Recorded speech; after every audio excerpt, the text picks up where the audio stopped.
Hi guys, welcome back. In this video I'm doing a quick product review on this. This was very kindly sent to me by Hick themselves quite a while ago now actually, to have a play around with out in the field. This is the Hikmicro Thunder TH35P 2.0 thermal rifle scope. It's the base model version with the 384x288 sensor in it. So I'm just going to literally run through the features of the scope. I shall also show you some footage out in the field that I obtained with it. I have already done videos with it out in the field, so if you haven't seen those on my channel, check them out and get the full footage of the scope and how it performs, but I will put some clips on here just to show you guys what it's like. So as usual, it comes in a very nice box. Inside the box comes with a very nice soft padded carry case with the Hikmicro logo and name on the side of it. Also comes with a decent shoulder strap should you wish to carry it around. In the actual case itself came the scope, the mount, a couple of batteries, a charger, USB Type-C, lead, cleaning cloth, user manual, all the stuff that Hick usually provide with their equipment that they sell. So, moving on to the scope itself. There it is. Absolutely brilliant. First couple of things that I noticed when I took it out of the box was how compact it was. Literally fits into the palm of your hand. You could use it as a thermal monocular should you wish to, but obviously this is for going onto a rifle for the purpose of it. That's what I was putting it on, not using it as a monocular, but you could if you like. The second thing that I noticed about it was the layout of the buttons. Now this is going to suit anyone who's left or right handed. Sometimes manufacturers seem to favour the right handed shooter more than the left, but with this layout on the top it's going to benefit everybody. Really good design.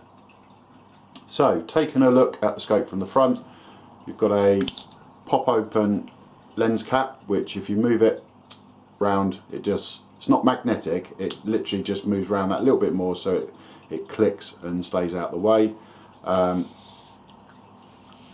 As you can see, it positions it left and right. This is the 35mm objective lens on the front. On the top you've got a very nice focus wheel which is so smooth. Brilliant, absolutely brilliant. Nothing worse than like with the original Alpex where it was pretty stiff. This is effortless, it really is. Also on the top you've got the button layout which I shall go through in a moment. On the right hand side of the scope, nothing there at all other than the Hick name and logo. Moving on to the left hand side of the scope, you've got a little cover there covering the USB Type-C port, so you can either charge a battery in the unit or download any footage that you obtain with it. That's the compartment for the battery that comes with it, which I'll show you in a moment. And at the back of the scope you've got a very smooth ocular focus ring there to make the image inside the scope nice and crisp, topped off with a rubber eye cup. Comes with a reach back mount, 2 Allen key screws there that literally hold the unit to the mount, and then you've got a Picatinny rail system there and a couple of nuts just to tighten it down with as well onto the rail itself. So that is pretty much it.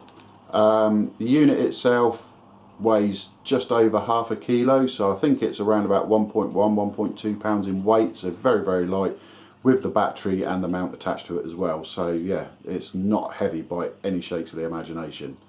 So what I'm going to do is I'll just run through some of the features of the scope itself. The battery life, they say 6.5 hours continuous use. To be fair, yes, I would agree with it. A lot of the stuff that I have reviewed in the past, they give out battery life and I don't get anywhere near it, but this does. It is a very good battery life for the size of the unit. I had this out in the field for a good 5 hours and it dropped 1 bar on the battery scale that you can see inside when you're looking through the viewfinder. It literally just dropped 1 bar, and that was me putting it into standby mode and then using the scope as and when. So the battery life was brilliant, really good on this. Personally, I think it might even go longer than 6.5 hours, but like I say, I had it out for 5 hours and it was great. A lot of the features inside the scope as well. It's got the hot track function on there, it's got Wi-Fi, hotspot and everything. 4 colour palettes in there. You've got the red hot, white hot, black hot and fusion. There's 5 profiles, A to E, should you wish to swap it over to different rifles.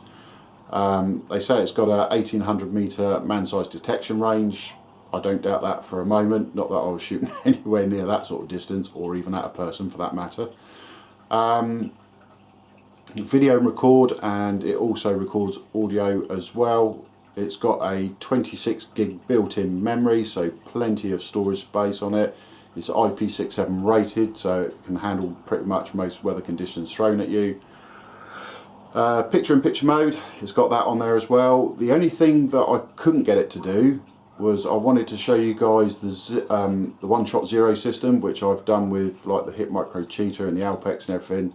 But when you start recording, it wouldn't allow me to go into the main menu system, which is a bit of a shame really, because I was hoping to have put that on the video as well, but it wasn't to be. But anyone familiar with the Hikmicro products, like I say, the Cheetah, the Alpex, or even the SQ Range 50 thermal scope, the menu system is nigh on the same, so very, very simple and easy to use. So what I'm going to do now is just show you guys what these buttons do on the top here, and then we shall go on to a little bit of the footage.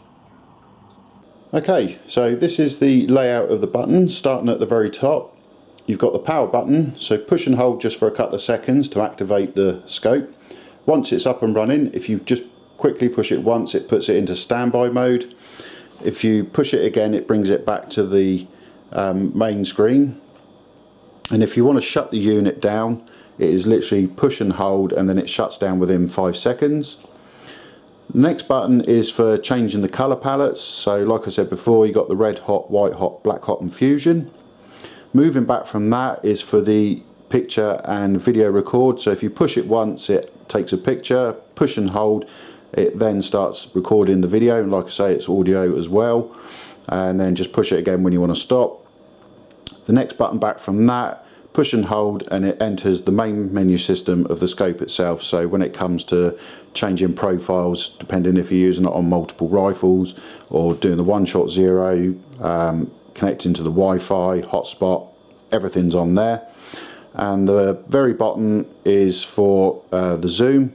It goes from 1 to 2 to 4 to 8 times digital zoom. If you push and hold, it actually activates the picture-in-picture mode as well, should you wish to use that. So very, very simple layout of the buttons to use on this particular scope. So moving on to the left hand side of the scope, just behind this little rubber dust cover is the port for the USB Type-C, so you connect it to download all your footage or perhaps charge the battery. Personally, I always charge the battery out of the scope, use the charger provided. Not saying anything would happen, but I just think personally it's better to charge it outside the unit. So just push that back. When it comes to changing the battery, you simply flick up the tab, pull the little compartment door open, and you've got a nice little red tag there. Simply flick it, and then you can remove the battery from the scope itself, and then replacing it is ever so easy. Push it back in until it clicks, and that tab then holds it in. Close the door, jobs are good, and absolutely brilliant. So much better than using 18650 batteries. I really, really do like that feature of the scope. So that was a quick insight to the scope, the features and the functions of what it's capable of doing. I am going to be showing you guys just some clips from the scope itself. Now, like I say, I've done a couple of videos with this, and if you're interested, check out those videos. You get some full footage of me out and about in the field after some rabbits. Now, one thing I do like also with the buttons on the top is the fact that they're raised. So if you're going to be out and about on a cold night in the field, once you learn which button does what, you're not going to have any problems operating them with a pair of gloves on. So, like I say, got some footage coming up in a moment, but I just wanted to give you guys my final thoughts and opinions on this scope. Now, this particular model is around about the £2,000 mark, because it is, like I say, the base model. Now, would I have one of these? Absolutely. I absolutely love this scope. I've been using it on my CZ457 22LR and it's been brilliant, absolutely brilliant. The rifle itself is light, and having this on the top as well, it's just a joy to carry around. Like I say, the buttons on the top, I got used to what does what, and I had no problems with it. Focusing it, no issue at all, because the focus at the front is absolutely smooth as you like to use. The battery life on it is brilliant. Even having it on standby, like I say, I had a 5-hour trip out and I was still on the first battery, so you can't fault that really. But I just love the overall design of it. I love how they've changed the battery from an 18650 into this 4.2 volt battery that goes in there. Simple to change out in the field. The only thing I will say with it is when you're out in the field, obviously the scope is going to be level. When you operate the little tag to eject it, make sure you cover your hand over the battery, because it does fling it out with some force. I must admit, it did actually catch me out, and it landed on the deck the first time I done it. So yeah, just be careful of that. It does come out with a bit of urgency. But the overall performance of the scope itself, I absolutely love it. I really do. And the only thing that I found to be a bit of a niggle was the picture-in-picture mode. Not for the function of it, the fact that it isn't lined up with the crosshairs. Now, because this is a demo unit that was sent to me, I haven't done any firmware update on it. Whether there is one now that aligns the picture-in-picture with the crosshair, I don't know. But when I was using it, like I say, it just wasn't in line. I didn't like that at all. It's not that difficult to line the picture-in-picture up with the main crosshair. But for some reason, Hick do seem to struggle with that a little bit. But like I say, whether there's a firmware update that corrects that now, I don't know. If it is, then yeah, absolutely brilliant. You can have all the usual on-screen displays on there, or you can turn them off. Personally, I don't bother that much with them. Using the rimfire, shooting anything from sort of like 50 out to sort of 80, 90 yards, something like that with this. It was brilliant, absolutely brilliant. So I definitely would have one of these on the rimfire. Like I say, if you're going to be using an air gun or rimfire, maybe a 17H HMAR, it will cope with up to 223. I didn't put it on mine, I must admit, because I thought, because it's got like the lower sensor in it, the image quality does go a bit pixelated obviously when you zoom in. But I was using it pretty much on the base mag, and it was absolutely ideal for what I was using it for out in the field.